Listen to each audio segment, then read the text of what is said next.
नमस्कार. ल्याले साज शृंगार, ल्याले साज शृंगार अभिमान स्त्री असण्याचा, ल्याले साज शृंगार अभिमान स्त्री असण्याचा, मुलगी आई पत्नी, मुलगी आई पत्नी, गर्व मजला या नात्याचा, गर्व मजला या नात्याचा. नमस्कार. मी प्रियजा प्रवीण राऊत, कळसुली, तालुका कणकवली. आपल्या सर्वांना महिला दिनाच्या खूप साऱ्या शुभेच्छा. पण मैत्रिणींनो, आज सकाळी उठल्यापासून ते रात्री झोपेपर्यंत महिला दिनाच्या मेसेजने आपली मोबाईलची मेमरी फुल झाली असेलच. पण खरंच तुम्ही सांगा, हा आजच्या एका दिवसापुरताच आपला महिला दिन आहे का हो? रोजच आपलं आहे कपडे धुणी, भांडी, जेवण, मुलांना सांभाळणं, क्लासला पोहोचवणं, आपलं स्वतःची ड्युटी करणं. पण ह्या सगळ्यामध्ये आपण आपल्यासाठी किती वेळ देतो? बरोबर आहे, सगळीकडे आपण स्त्रीचा सन्मान झाला पाहिजे, स्त्रीला अमुक केलं पाहिजे, स्त्रीला आरक्षण दिलं पाहिजे, सगळ्या प्रकारचे आरक्षण घेत राहतो. बसमध्ये सुद्धा आपण आता सध्या 50% सवलत घेतलेली आहे. पण खरंच ह्या अशा आर्थिक सवलती घेण्यापेक्षा आपण आपल्या स्वतःला आधी सवलत दिलेली आहे का? या सगळ्या कामामध्ये जर आपण बघायला गेलो तर आपण स्वतःसाठी किती वेळ देतो? उद्या कार्यक्रम आहे, ह्याला कपडे घ्यायचे आहेत, ह्याच्यासाठी हे खायचं बनवायचं आहे, पण माझ्यासाठी मी काय करणार आहे? माझ्यासाठी मी काय घेणार आहे? ही साडी ना त्यांना आवडते म्हणून मी घालणार आहे, हा ड्रेस ना तिने गिफ्ट दिला म्हणून मी घालते. अगं, पण मी माझ्यासाठी कधी वेळ देणार आहे? हा आधी आपण सगळ्यांनी विचार करायला हवा. सकाळी उठल्यापासून ब्रश करताना ते रात्रीचं अंथरूण घालण्यापर्यंत आपल्या डोक्यामध्ये सतत सतत सतत विचार.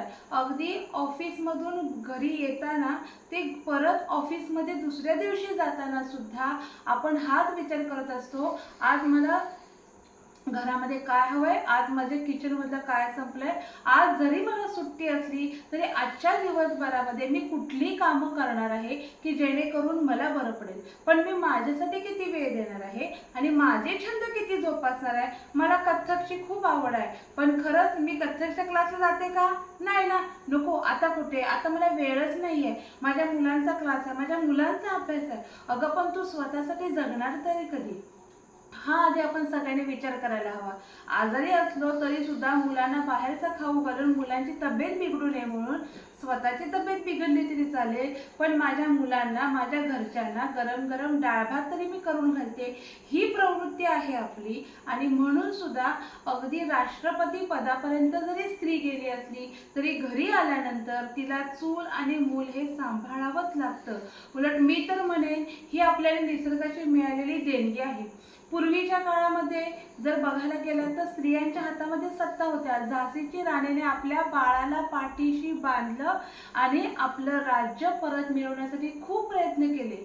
मग आज मी अजिबात म्हणणार नाही की तुम्ही झाशीच्या राणीसारखं बाहेर पडा, पण कसं, जे वासनांध नजरेने बघणारे जे नराधम आहे त्यांना धडा शिकवण्यासाठी तुम्ही कसोशीने प्रयत्न करा. अन्य अत्याचाराला वाचा फोडायलाच हवी, पण समोरचा माणूस जो आहे त्याने आपल्याकडं वाकड्या नजरेने कधी बघताच नाही. असं आपण आपलं वर्तन ठेवलं तर हे अन्याय, अत्याचार किंवा हे गुन्हेगार कमी होतील असं नाही वाटत का?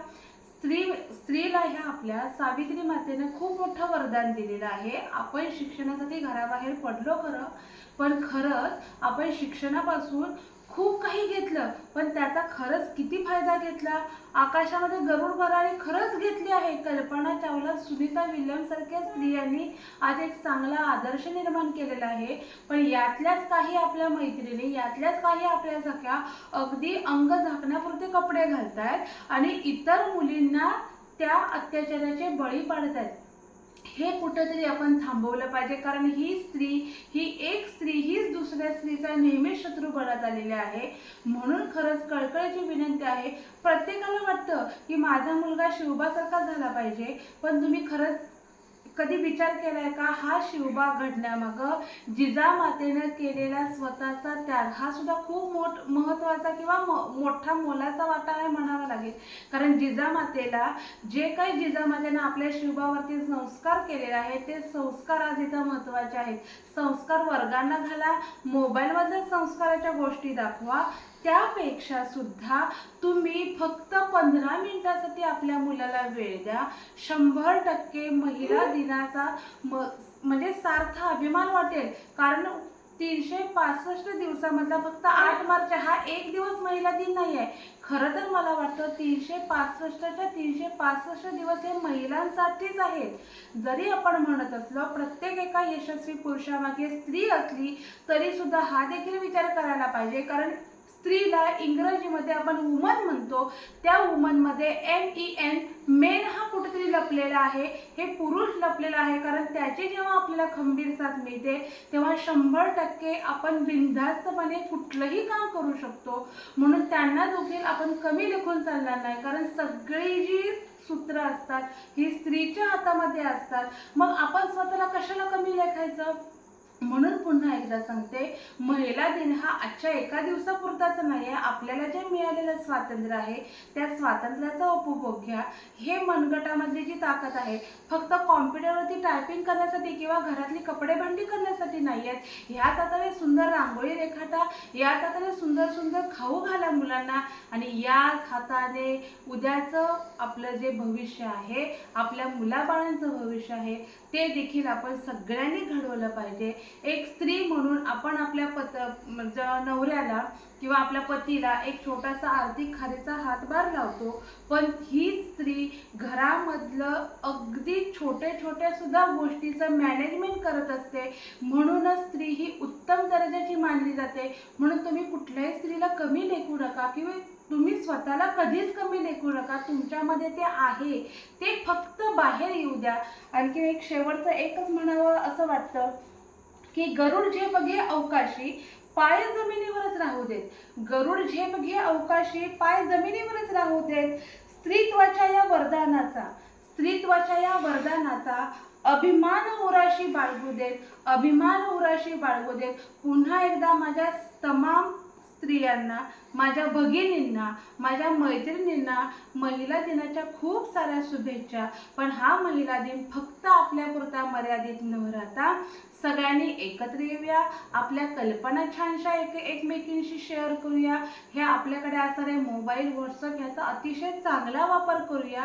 बचत गटामार्फत सरकारनं दिलेले 100 रुपये जर कर्ज असेल तर त्या 100 रुपये कर्ज हे फक्त स्वखर्चासाठी न ठेवता त्या 100 रुपयामधून वेगवेगळे उद्योगधंद्यांसाठी प्रगती करूया, आणि 100 रुपयाचे 10,000 रुपये कसे होतील हे आपण दाखवून देऊया. मग खऱ्या अर्थानं ही आजची स्त्री खरंच सबला आहे की अबला आहे हा प्रश्न समोरच्याला करण्याची गरज नाही आहे, किंवा स्त्रीला आरक्षण द्या म्हणून भांडण्यापेक्षा तुम्ही स्वतःहून पुढे जावा, तुमच्या स्वतःमध्ये गुणदर्शन दाखवा, आणि मग त्यानंतर खऱ्या अर्थानं समोरच्याला देखील कळेल, नाही ही स्त्री आहे म्हणून माझं घर आहे, ही स्त्री आहे म्हणून माझा संसार आहे, आणि ही स्त्री आहे म्हणून हे सारं विश्व आहे.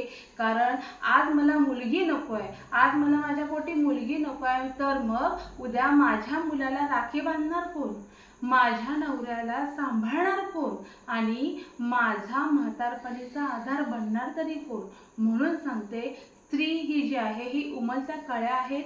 ह्या उमलत्या कळीला खुडू देखील नका, कारण स्त्री भ्रूण हत्यांचं प्रमाण खूप वाढलेलं आहे.